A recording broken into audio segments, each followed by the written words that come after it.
Hai rekan-rekan seprofesi, jumpa lagi dengan saya Wagimi Hoisi Sunjaya. Kali ini kita masuk pada suatu cuplikan yang agak sedikit berbeda dengan video-video sebelumnya. Kalau pada video-video yang lalu kita banyak berbicara tentang SA, Standard Audit, dan kemarin kita juga telah meluncurkan SPR, Standar Perikatan Review. Kali ini kita meluncurkan satu video dengan judul SPA 3000, yaitu Standar Perikatan Assurance 3000. Di luar dari audit dan review atas laporan keuangan. Apa sih bedanya SPA dengan SPR atau SA lainnya? Secara garis besar, selain dari audit dan review yang memberikan assurance, baik assurance memadai maupun assurance negatif atau limited assurance, praktisi dapat juga melakukan satu perikatan assurance di luar dari audit dan review itu sendiri.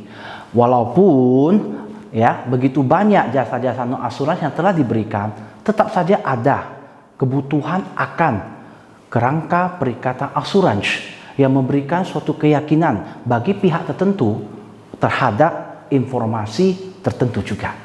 Untuk mengetahui lebih lanjut dari apa sih yang dipelajari dalam standar perikatan asuransi ini, segera kita masuk ke video yang akan saya bawakan. Namun sebelum itu jangan lupa like, share, and subscribe serta berikan komentar Anda pada komen yang tersedia. Akhir kata saya ucapkan selamat menikmati bagi kita semua. Halo rekan-rekan semuanya, perkenalkan nama saya Hari. Pada kesempatan kali ini, saya akan membahas mengenai SPA 3000 tentang perikatan asuransi selain audit atau review atas informasi keuangan historis. Pada SPA ini, ruang lingkupnya mencakup prinsip dasar dan prosedur esensial bagi praktisi yang berada di KAP untuk melaksanakan perikatan asuransi selain audit atau review atas informasi keuangan historis yang dicakup oleh SA dan SPR. Secara efektif, SPA ini berlaku pada tanggal 1 Juli 2017. Nah, perlu diketahui juga bahwasanya praktisi juga harus mematuhi SPA ini dan SPA lain yang relevan dengan SPA ini. Pada SPA ini, ketentuan etikanya juga dibahas. Ya, seperti kita ketahui, akuntan publik itu harus mematuhi kode etik profesi akuntan publik yang ditetapkan oleh IAPI. Selain itu, kita juga harus mematuhi pengendalian mutu yang diterapkan oleh KAP. Ya, ini cukup jelas ya, karena memang kita ini berkecimpung di KAP. Jadi bahwasanya KAP itu berkewajiban untuk menyatakan suatu sistem pengendalian mutu yang dirancang untuk menyediakan suatu keyakinan memadai bahwa KAP tersebut mematuhi standar profesi dan peraturan yang berlaku dan bahwa laporan asuransi sesuai dengan kondisinya. Nah, selain itu, pada SPA ini kita juga harus mengetahui dua poin ketika menerima atau melanjutkan perikatan ini. Yang pertama, praktisi menerima hanya jika hal pokok merupakan tanggung jawab pihak selain pengguna yang dituju atau praktisi. Dalam konteks ini, praktisi juga harus mempertimbangkan dua hal. Pertama, apakah tepat untuk menerima perikatan ini? Baru kedua, apabila kita menerima perikatan ini, apakah kondisi tersebut harus diungkapkan dalam laporan asuransi? Yang kedua, praktisi menerima hanya jika atas basis suatu pengetahuan awal tentang kondisi perikatan dan tidak ada hal yang menjadi perhatian praktisi yang menunjukkan bahwa ketentuan kode etik atau SPA-nya tidak terpenuhi. Ketika kita melanjutkan suatu perikatan, praktisi harus menyepakati ketentuan perikatan dengan pihak pemberi tugas. Ini digunakan untuk menghindari terjadinya kesalahpahaman ketentuan yang telah disepakati ataupun dokumentasi dalam suatu surat perikatan atau bentuk kontrak lainnya yang sesuai. Baru seorang praktisi juga harus mempertimbangkan ketepatan suatu permintaan yang dibuat sebelum penyelesaian suatu perikatan asuransi untuk mengubah perikatan menjadi suatu perikatan selain perikatan keyakinan terbatas dan tidak diperkenankan untuk menyetujui perubahan tanpa justifikasi yang memadai.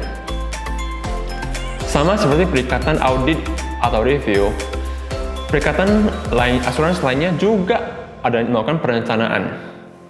Praktisi harus merencanakan perikatan sedemikian rupa sehingga perikatan dapat dilaksanakan secara efektif. Nah, perlu diketahui juga bahwa perencanaan bukan merupakan suatu tahap yang terpisah, melainkan tahap yang berkelanjutan dan berulang sepanjang adanya perubahan pada perikatan. Nah, dalam hal ini, umumnya praktisi akan mempertimbangkan hal seperti, pertama, ketentuan perikatan. Kedua, karakteristik hal pokok dan kriteria dan identifikasi. Yang ketiga, proses perikatan dan kemungkinan sumber bukti. Keempat, pemahaman praktisi atas bisnis entitas, termasuk risiko-risiko bahwa informasi hal pokok dapat mengandung salah satu material.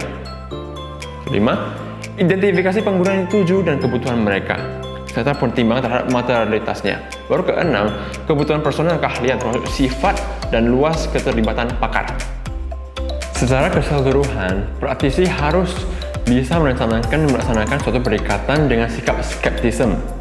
Baru kedua, mampu untuk memahami suatu bisnis entitas, yaitu lebih tepatnya pada hal pokok dan kondisi lainnya dari perikatan untuk bisa mengidentifikasi risiko salah satu material dalam informasi hal pokok dan untuk bisa mengumpulkan bukti yang tepat.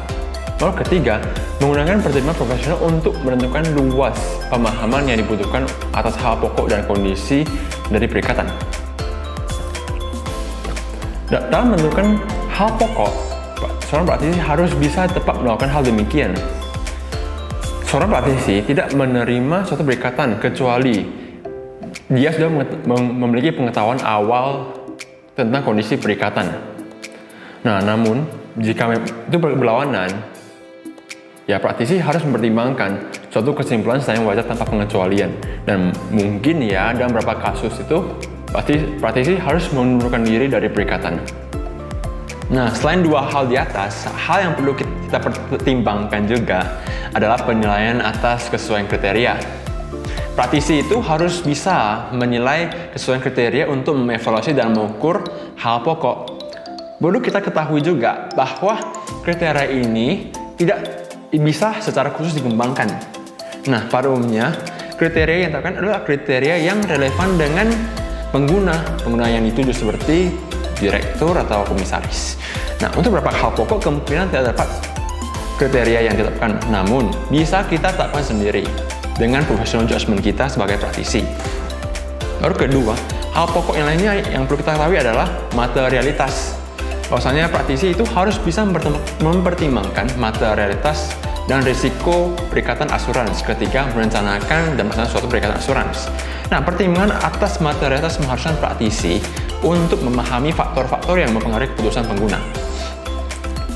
Seperti kita ketahui, peran asuransi adalah untuk mengurangi risiko perikatan ke suatu tingkat yang lebih rendah yang dapat diterima. Nah, dalam perikatan keyakinan memadai, praktisi itu mengurangi risiko perikatan asuransi ke tingkat yang cukup rendah yang bisa diterima sesuai dengan kondisi untuk memperoleh keyakinan yang memadai sebagai basis untuk pernyataan atas kesimpulan praktisi. Terkadang, dalam melaksanakan perikatan asuransi kita juga tidak terelak dari peran pakar atau spesialis. Nah, ketika pekerjaan seorang pakar digunakan untuk dalam mengumpulkan dan mengevaluasi bukti, pakar tersebut dan praktisi juga harus secara kolektif memiliki keahlian dan pengetahuan yang memadai tentang hal pokok dan kriteria agar praktisi dapat menentukan bahwasanya bukti itu sudah cukup dan tepat. Perlu kita tekankan juga, praktisi itu harus terlibat dalam perikatan dan melakukan pekerjaan yang menggunakan pakar sejauh memadai untuk memungkinkan praktisi menerima tanggung jawab terhadap kesimpulan atas informasi hal pokok. Baru last but not least, bukti. Bukti itu kita peroleh dari hasil pemeriksaan. Hasil pemeriksaan kita terhadap informasi-informasi. Nah, bukti yang diperoleh itu biasanya itu harus dapat diandalkan. Dan itu harus cukup biar bisa membuat satu kesimpulan yang memadai. Nah, seperti halnya perikatan audit, perikatan asuransi lainnya juga ada pertimbangan atas peristiwa setelah tanggal pelaporan. Biasa kita ketahui, representasi tertulis pun digunakan sebagai basis. Ya, maksudnya praktisi itu harus bisa memperoleh representasi dari pihak yang bertanggung jawab. Konfirmasi tertulis mengurangi kemungkinan terjadi kesalahpahaman antara praktisi dengan pihak yang dituju.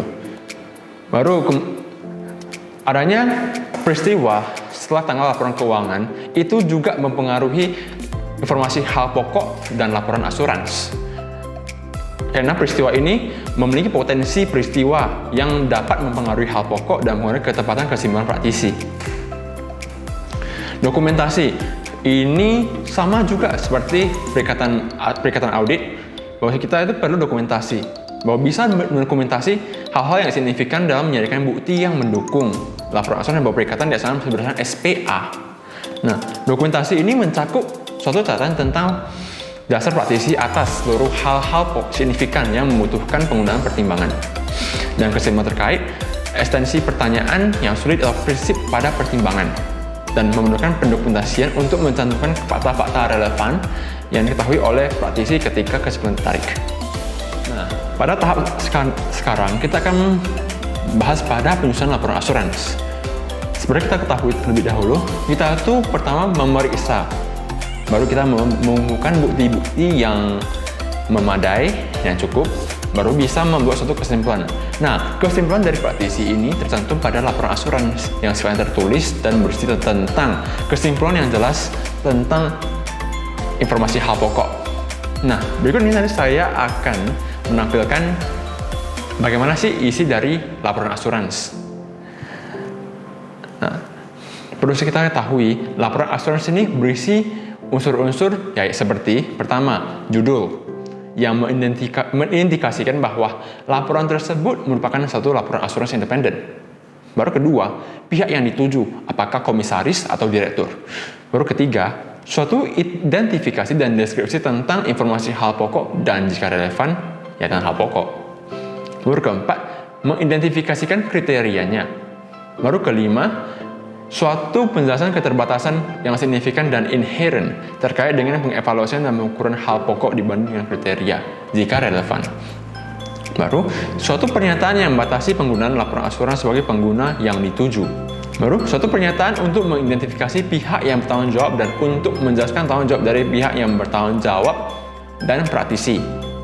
Baru, suatu pernyataan bahwa perikatan dasarnya berdasarkan SPA. Baru suatu iktisar tentang pekerjaan yang telah dilakukan. Selanjutnya, kesimpulan dari praktisi. Baru tanggal laporan asuransi dan nama KP atau praktisi dan lokasi spesifik. Dan pada umumnya adalah kota tempat berkantornya praktisi yang bertanggung jawab atas perikatan. Sekian sharing saya pada sesi kali ini. Semoga bermanfaat bagi kita semuanya. Saya sampaikan terima kasih.